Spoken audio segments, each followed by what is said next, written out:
Greetings! You know that when there's a presentation, there's a speaker, but there also has to be a crew that is keeping things going, the technical crew. So I want to acknowledge my wife, Linda. She's the other part of this team of presenters that gives you these messages from week to week. I also want to acknowledge that there are people who are a part of this community, who are supportive of this ministry, who are praying for this ministry, and who are, of course, viewing these messages and perhaps sharing them with others. So we're certainly excited about that. We're very grateful to you for your interest. Sometimes I talk to my students when I teach English as a second language, and I tell them, well, I'm glad you came today to class because I don't like talking to an empty room. Well, the same is true for these sermons. I'm grateful that you're out there listening. I want to turn to 2 Timothy 2 and verse 15.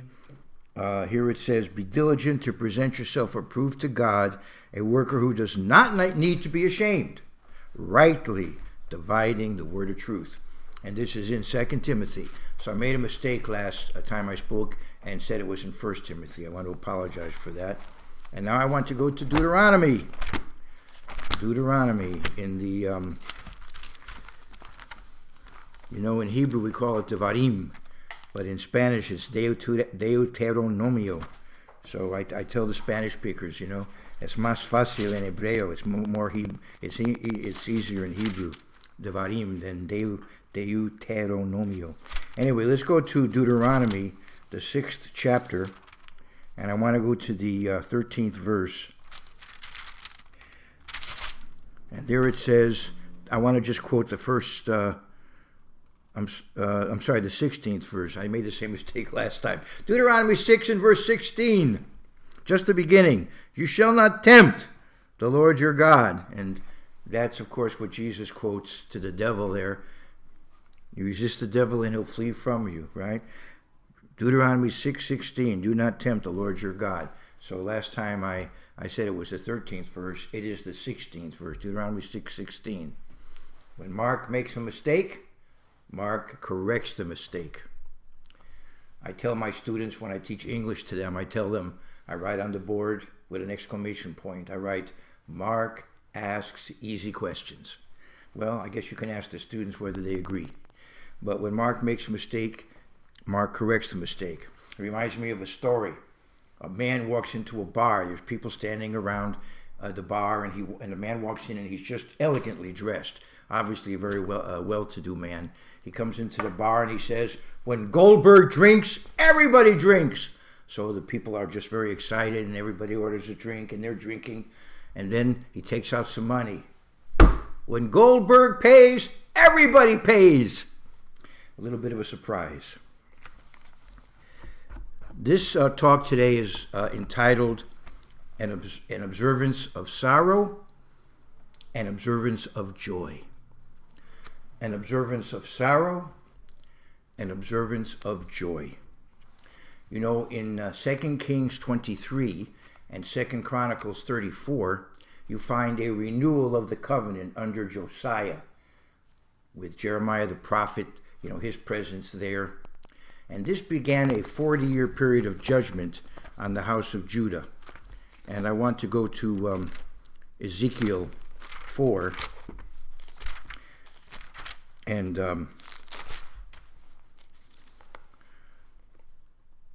when, this is Ezekiel 4, verse 6. "And when you have completed them," I'm breaking into a thought, "lie again on your right side, and you shall bear the iniquity of the house of Judah 40 days. I have laid on you a day for each year." So Ezekiel was in the middle of that period when he did that. It had not yet ended.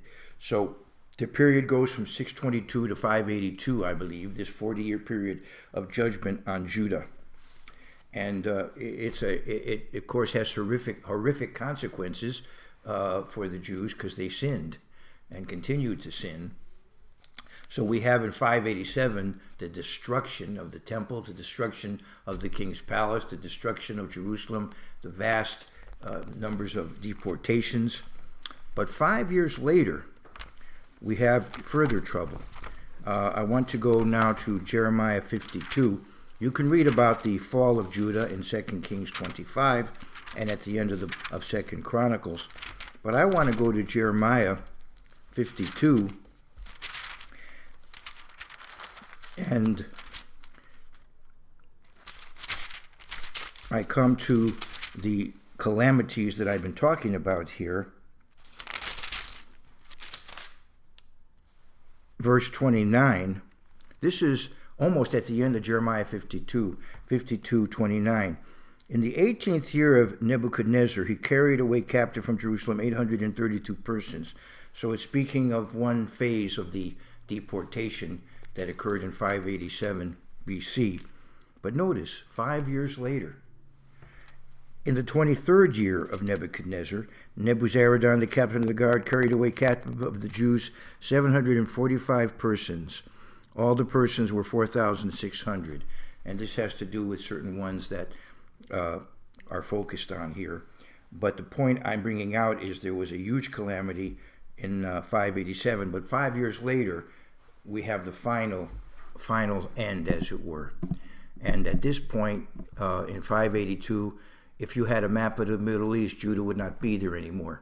Those of you who have of Polish ancestry would remember that Austria and Prussia and Russia got together and gradually gobbled up Poland until there was no more Poland, until after the First World War when Poland was recreated. Well, that's what happened to Judah. In 582, Judah disappeared from the maps of the Middle East. Now, I want to go into some background of that. The Babylonians had left behind a certain number of people to continue to live in Judah. They had set up a governor among them. He had told the people, be loyal to the Babylonians. Let's live here. Let's do the best we can. The trouble is over. From here on out, things can start improving again. Let's build from the remnant that we have. Let's rebuild from the remnant that we have. This was the governor, Gediliah. So you can read about that at the end of Jeremiah and in 2 Kings 25. But I want to go to Jeremiah 40. But before I do, I want to mention a problem Gediliah had. Gediliah was overly naive. Now, the world out there can be a jungle. It doesn't mean you should be a hard-bitten cynic. But you do have to take into account the world as it is, the real world. In Matthew 10 and verse 16, Jesus told his disciples that he sent out. Matthew 10 and verse 16.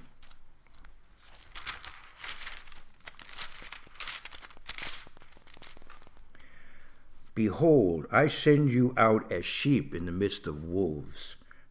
Therefore be wise as serpents and harmless as doves. We're not to get involved in the rough and tumble of the world, but we do have to function in the world. And when we do, we need to understand the reality. We're to be wise as serpents, harmless as doves, but wise as serpents. In the book of Proverbs, we're warned. Proverbs 29 and verse 11. Well, let's go to Ecclesiastes first, because that's, if you're going back from the New Testament, you'll hit Ecclesiastes first. Let's go to Ecclesiastes 3 and verse 6.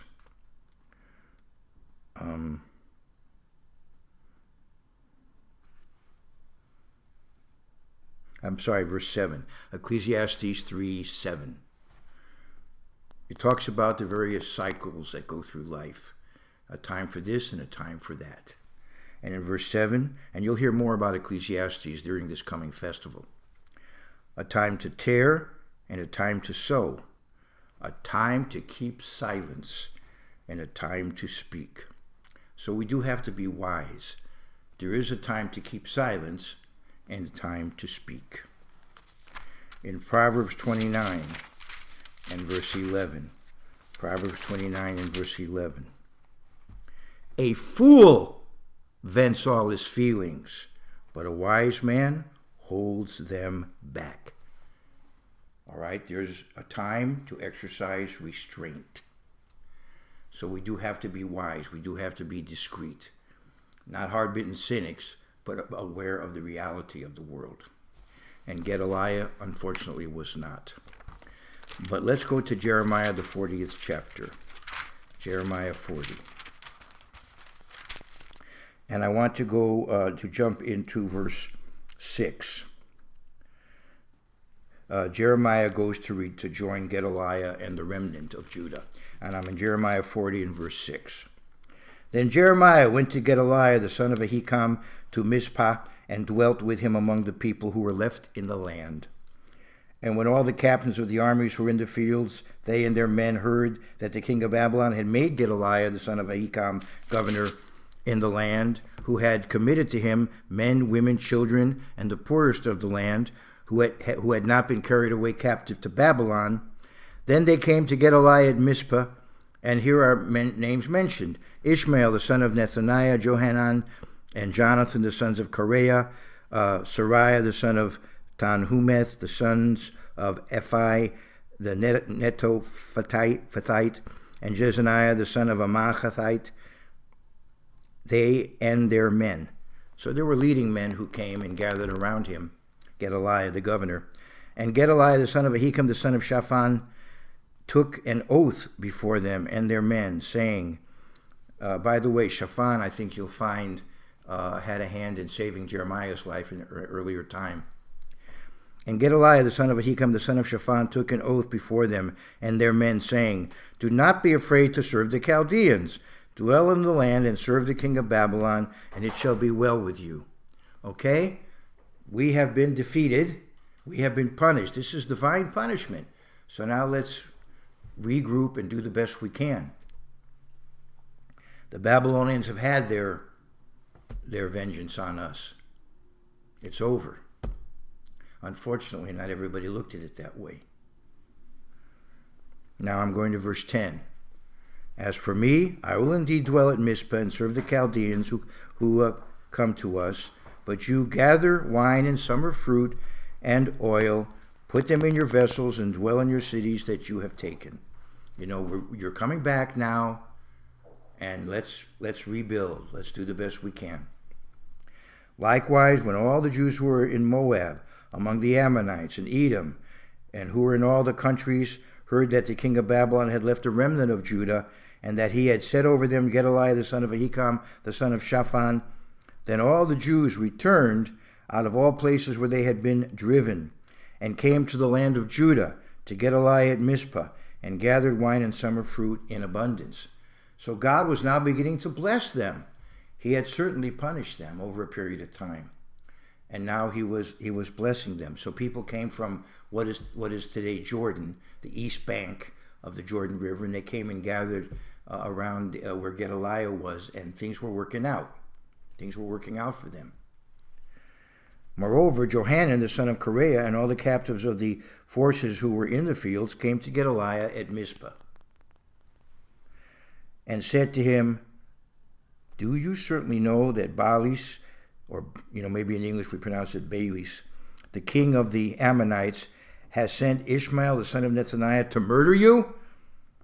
So the Ammonites were still thinking they could somehow oppose the Chaldeans, break loose of the Chaldean Empire, that there could be some kind of confederation that would yet overthrow the Chaldeans. And so he was plotting with certain Jews in that regard. And Gediliah had said, no, that's not what we're going to do. We're going to cooperate. This punishment is from God. We're going to cooperate now. And things began working out. But now we have this plot. Verse 14, and said to him, do you certainly know that Baalis, the king of the Ammonites, has sent Ishmael, the son of Nethaniah, to murder you? But Gediliah, the son of Ahikam, did not believe him. Then Johanan, the son of Kareah, spoke secretly to Gediliah in Mizpah, saying, let me go, please, and I will kill Ishmael, the son of Nethaniah, and no one will know it. Why should he murder you, so that all the Jews who are gathered to you would be scattered, and the remnant in Judah perish? So preventive, remember, this is an old covenant period. This is a period of a great deal of strife, wars had taken place. A lot of political intrigue has been taking place. And here he's going to act in such a way as to save the country, save the remnant of Judah, save Gedaliah and the remnant of Judah. And he was going to do it in such a way that it would cause very little furor. He was going to do it in a secret way, so that do it as efficiently as possible, so to speak, like a CIA operation, or what are some of the other agencies out there, Mossad, and so forth. These various agencies. Verse 16. But Gedaliah, the son of Ahikam, said to Johanan, the son of Kareah, "You shall not do this thing, for you speak falsely concerning Ishmael." Well, as I said, there are those of us who are overly naive. Now, you cannot be a hard-bitten cynic, but you have to understand the real world. And Johanan was trying to help Gedaliah and trying to handle it the best way he could, so there as little disruption as possible. Get the job done without causing a lot of furor, and then move on. But Gedaliah told him not to do it, and in this case he obeyed Gedaliah, and Gedaliah, of course, was wrong, but Johanan did obey. Verse 41, now it came to pass in the 7th month. We're in that 7th month now. Now it came to pass in the 7th month that Ishmael, the son of Nethaniah, the son of Elishama, of the royal family, and of the officers of the king, so evidently he had ambitions to rule Judah once it became independent of the Babylonians, and in confederation with the Ammonite and various peoples on the East Bank and perhaps Egypt, to have some kind of anti-Chaldean coalition, and he would be the head of the Jewish segment of it. Very sad. Anyway, now it came to pass in the 7th month that Ishmael, the son of Nethaniah, the son of Elishama, of the royal family and of the officers of the king, came with 10 men to Gedaliah, the son of Ahikam, at Mizpah, and there they ate bread together in Mizpah. Then Ishmael, the son of Nethaniah, and the 10 men who were with him arose and struck Gedaliah, the son of Ahikam, the son of Shaphan, with the sword, and killed him with whom the king of Babylon had made governor over the land. An assassination of this puppet ruler. Ishmael also struck down all the Jews who were with him, that is, with Gedaliah at Mizpah, and the Chaldeans who were found there, the men of war. So he killed the Chaldeans who were there, other Jews who were there, a mass slaughter, and of course a very risky thing to do. Foolhardy thing to do. But that's what ambition can do to a person. And it happened on the 2nd day after he had killed Gedaliah, when as yet no one knew it, that certain men came from Shechem, I'm using the American pronunciation, from Shiloh and from Samaria, 80 men with their beards shaved and their clothes torn, having cut themselves with offerings and incense in their hand to bring them to the house of the Eternal. I guess really, the temple had been destroyed, but they wanted to perhaps have, set up some kind of an altar and still offer offerings, and they were in mourning, as you can see from the account. Now Ishmael, the son of Nethaniah, went out from Mizpah to meet them, weeping as he went along. And it happened, as he met them, that he said to them, "Come to Gedaliah, the son of Ahikam." So it was, when they came into the midst of the city, that Ishmael, the son of Nethaniah, killed them, and cast them into the midst of a pit, he and the men who were with him. Horrible, deceitful, murderous. But 10 men were found among them who said to Ishmael, "Do not kill us, for we have treasures of wheat, barley, oil, and honey in the field." So he desisted and did not kill them from among their brethren. So now, along with ambition, we have greed, avarice. Now the pit into which Ishmael had cast all the dead bodies of the men whom he had slain because of Gedaliah was the same one Asa the king had made for fear of Baasha, king of Israel. Ishmael, the son of Nethaniah, filled it with the slain. Then Ishmael carried away captives all the rest of the people who were in Mizpah, the king's daughters, that's important, and all the people who remained in Mizpah, whom Nebuzaradan, the captain of the guard, had committed to Gedaliah, the son of Ahikam, and Ishmael, the son of Nethaniah, carried them away captive and departed to go over to the Ammonites. He wanted to go eastward to where the Ammonites were. As I said, today it's in the country of Jordan. Now when Johanan the son of Kareah and all the captains of the forces that were with him heard of all the evil that Ishmael the son of Nethaniah had done, they took all the men and went to fight with Ishmael the son of Nethaniah, and they found him by the great pool that is in Gibeon. So it was when all the people who were with Ishmael saw Johanan the son of Kareah and all the captains of the forces who were with him, they were glad. So he was coming to rescue them and to get rid of this assassin, this traitor. Then all the people whom Ishmael had carried away captive from Mizpah turned around and came back and went to Johanan the son of Kareah. So he was successful in rescuing these people and driving out Ishmael. But Ishmael survived. He wasn't able to kill Ishmael. Ishmael did escape. Verse 15. But Ishmael, the son of Nethaniah, escaped from Johanan with 8 men and went to the Ammonites. So he and 8 men escaped and went to the Ammonites. Then Johanan, the son of Kareah, and all the children of the forces that were with him took from Mizpah all the rest of the people whom he had recovered from Ishmael, the son of Nethaniah, after he had murdered Gediliah, the son of Ahikam, the mighty men of war, and the women and the children and the eunuchs whom he had brought back from Gibeon. And they departed and dwelt in the habitations of Kimham, which is near Bethlehem, as they went on their way to Egypt. Now, they should not have wanted to go to Egypt. That was not the right move, but that's for another day. But let's go to verse 18. Because of the Chaldeans, for they were afraid of them, and of course they had good reason to be afraid of them, because Ishmael the son of Nethaniah had murdered Gedaliah the son of Ahikam, whom the king of Babylon had made governor in the land. All right, now Jeremiah was with them, and you can continue reading the account. It's quite interesting. They should really have still stayed there. It would have worked out had they stayed, but they were afraid. They wanted to go away to Egypt. They thought that was, a refuge for them. It was not, but that's, as I said, a story for another day. But the point is that Johanan fled and very likely was dealt with because the Babylonians came back, as I said, in 582. They came back, they conquered that whole area, and very likely at that time Johanan was dealt with by them, by the Chaldeans. Meantime, Jeremiah at this point was not there. The people had gone to Egypt. Jeremiah had probably left and taken the 2 daughters of Zedekiah with him, and again, that's a story for another day as to what Jeremiah did with at least one of those daughters. It's something to cover at another time. But in any case, he was not there when the last invasion occurred, but he was able to write about it. Very likely, Jeremiah 52 represents his account of the events. So let's get a feel for what I'm saying.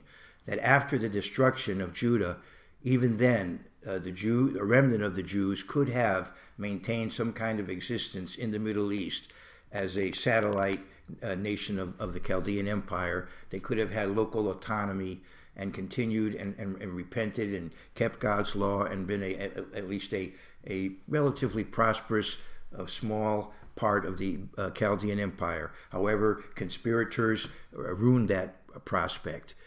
Plotters assassinated the governor Gediliah, and the Jews at that time responded by fleeing to Egypt, which Jeremiah told them God did not want them to do. The Chaldeans came, not only conquered the east bank of the Jordan, but also, for that matter, conquered Egypt. So the assassination of Gedaliah was like the final straw and the end of this 40-year judgment period. Now, the Jews decided, as a result of all of the tragedies that had occurred during this period in history, to have various days of fasting. The most serious fast day is that of the 5th month, the 9th day of the 5th month, and sometimes on the 10th. Between the 7th and 10th is when Jerusalem was destroyed. You can read about that. And in 2 Kings 25, Jeremiah 52, between the 7th and the 10th, Jerusalem, the temple, the king's palace were destroyed, and the people taken to captivity, most of them. And so the 9th of Av became a fast day. And you recall that in AD 70, again, the temple was destroyed on the 9th of Av. So Jews have been reading the book of Lamentations in midsummer all through these centuries, and they've been fasting for a full day on either the 9th or the 10th of Av. However, there are other fast days that Jews observe during the year, and one is a dawn to dusk fast before the very joyous holiday of Purim. The holiday of Purim, or Purim as we would say in English, that Purim holiday is a very joyous day, but right before, Orthodox Jews fast from dawn to dusk. And if you read the book of Esther, God's name is not mentioned, but fasting is talked about. Fasting is definitely talked about. But there are other fast days. Of course, all of us, Jew or non-Jew, are commanded by God to fast on the Day of Atonement. And many of you who are listening to me have recently observed the Day of Atonement. But there are other fast days unique to the Jewish people. I mentioned the fast of Esther, but there are others. And there's a fast, as I mentioned, on the 9th of Av. But there's also a dawn to dusk fast during the 4th month. The 4th month is when the calamities began to occur, and various tragedies have occurred in the history of God's people in the 4th month. And so there's a dawn to dusk fast, now observed 3 weeks before the fast of midsummer. And there's also a dawn to dusk fast kept in the winter of the year, on the 10th day of the 10th month. That's when the siege of Jerusalem began, January 15th of 588 BC, I believe is the date on the Roman calendar. And we have the 10th day of the 10th month, the beginning of the siege of Jerusalem. And really, that began a period of captivity for the Jews, which is not yet over. It won't really be over until the Messianic era. At that point, finally, the oppression of the Jews will end, and all of Israel will be regathered into their land. So really, the captivity that began on the 10th day of the 10th month back in 588 BC, it never really ended. And so there is a fast from dawn to dusk around late December, early January on the Roman calendar. But there is also a fast because of this episode I read about today. There's a fast between the Festival of Trumpets and the Day of Atonement. There's a fast from dawn to dusk. A fast from dawn to dusk. Now, you wouldn't want to disrupt the festivals, and so the Jews do this fast on the 3rd day of the 7th month. So a week before the Day of Atonement, they have kind of like a rehearsal, a warm-up, if you want to call it that, where they fast from dawn to dusk, and it's the fast of Gediliah. But these fast days, there's a good reason for them. And the Jews in Zechariah 7 asked, when they came back home from the Babylonian captivity, and when they had their temple, they asked, should we continue to fast? And you see God's answer. He doesn't tell them to stop, but he does give them a very encouraging prophecy. So I want to go to Zechariah 8. Zechariah 8. So I hope this historical background has been interesting and helpful to you, and you can dig into it further in your own personal Bible study. And I'm going to dig in now to Zechariah, the 8th chapter.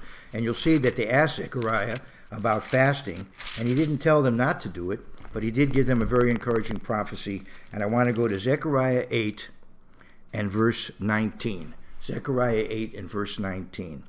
Thus says the Eternal of Hosts, the fast of the 4th month, which I've talked about, the fast of the 5th, which I've talked about, the fast of the 7th, which now you have the background for, the fast of Gediliah, the fast of the 7th, and the fast of the 10th, which I've talked about. And you can read the background to these fast days, 2 Kings 24 and 25, Jeremiah 52, and the material I read today in Jeremiah 40, 41. You can read the background there. At the end of 2 Chronicles also. Thus says the Lord, the Eternal of Hosts, the fast of the 4th month, the fast of the 5th, the fast of the 7th, and the fast of the 10th shall be joy and gladness and cheerful feasts to the house of Judah. Wow! These 4 days, which have been days of mourning for 2 millennia, God says that there will come a time when these days will be cheerful feasts, days of joy and gladness and cheerful feasts for the house of Judah. Therefore, love, truth, and peace. We should love truth and peace. We should love God's way of life, the way that gives us true freedom and all the blessings that God intends for people to have. love the truth and peace, and realize that these days when Jews mourn are to be someday days of joy and gladness. I suspect that with the return of Jesus Christ, each of these Jewish fast days will have some special positive event that will occur that Jews will remember with joy through the millennium, including very likely the third day of the 7th month, where they are now observing the fast of Gediliah. Perhaps on that very day something very positive will happen, so that there'll be just one more day for rejoicing during this autumn festival season. I want to go now to the book of Philippians, the 4th chapter, so we can realize that the world right now is still not where it should be, obviously, far from it, but this festival season we're going to be soon observing, and I know some of you may be already in transit as you listen to me, so we certainly pray for a safe journey for you to whatever festival site you're going to be attending, and a safe journey home, and just a wonderful festival season. And remember that today we do live in a world where, where there is certainly all kinds of trouble based upon the fact that there is just too much sin in the world. But there is coming a time when gradually there'll be less and less sin, until finally there'll be no sin with the New Jerusalem and a spirit people. We will be spirit and be living for eternally in the New Jerusalem without any sin. So we can think about that at this time of the year coming up. And I want to go to Philippians 4 and verse 4. That is why I entitled this sermon, An Observance of Sorrow, An Observance of Joy. The fast of Gediliah in the 7th month between trumpets and atonement is at this time a very sober time. But the Bible prophesies that it will someday be a time of joy. So an observance of sorrow will be converted to an observance of joy. Philippians 4 and verse 4, we're told by the Apostle Paul, rejoice in the Lord always. Again, I will say rejoice. Certainly, in this season coming up, these 8 days, we can rejoice. So let's look forward to these days of joy, and let's look forward to what they picture. Because look at Zechariah 14. It talks about that in the millennium, all the nations will come to observe the Festival of Tabernacles. So the Festival of Tabernacles does picture a time when all the world will be following God's way of life, and it will truly be a world of joy. So let's rejoice in that understanding. All the best to you and yours.